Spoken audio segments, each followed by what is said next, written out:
Bunge la wananchi power. Bunge la wananchi power. Sisi hatuchoki. Mimi ndio president wa bunge la mwananchi. Tumekuja kuongelea hospitali ya level 4.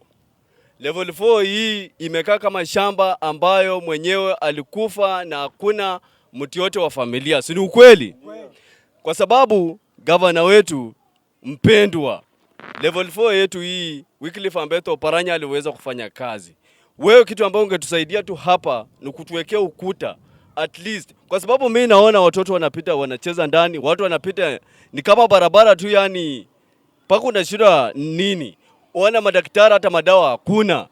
Hiyo si ungwana governor. Alafu huyu mama county huyu pia yeye tutamwangalia 2027 ikifika, kwa sababu iwapo wewe utashindwa kazi tutamwangalia yeye pia yeye kwa miaka 15 ambayo amekuwa mama county. Ikifika 2027 kazi yenye atakuwa ameifanya tutafanya nini? Tutampatia kura. Iwapo atakuwa amefanya kazi atafanya nini? Ataenda nyumbani. Na wewe kama utakuwa umefanya kazi kwa wananchi tutafanya, tutakupatia kura. Kitu kingine governor na mjumbe wetu na MCA wetu, college ndio kitu ambayo tunataka hapa Mumias Central. College hakuna, kila kitu hakuna, taa hakuna hapa Mumias Central. Mmeitupa hii Mumias Central sana. Si ni ukweli vijana? Vijana sisi ndio watu tunahangaika. Leo hivi venye tunasema namna hii hapa. Juzi mmekuwa hapo kanisani, mahali pa maombi mmeenda kupigania hapo vita. Hiyo si kitu mzuri. Mnatoboa paka gari ya mama, mnafanya nini? Hiyo si shughuli mzuri.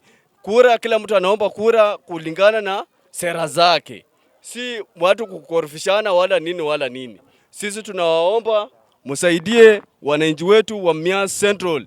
Central mmeitupa sana. Ona, imagine venye watu wanapita katikati ya hospitali.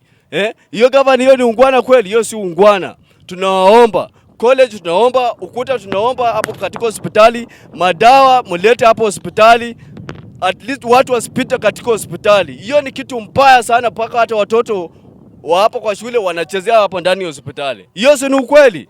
Na si mnaona? Ulinzi hata hakuna. Yaani paka na shule hata pikipiki zinapita ndani ya hospitali. Hiyo ni kitu mbaya sana. Ona watoto mahali wanatokea. Imagine, alafu MCA yuko hapa. Ati MCA wa Mumias Central. Hiyo ni shame on you MCA. Shame on you again. Mimi na hayo tu, na Mwenyezi Mungu awabariki.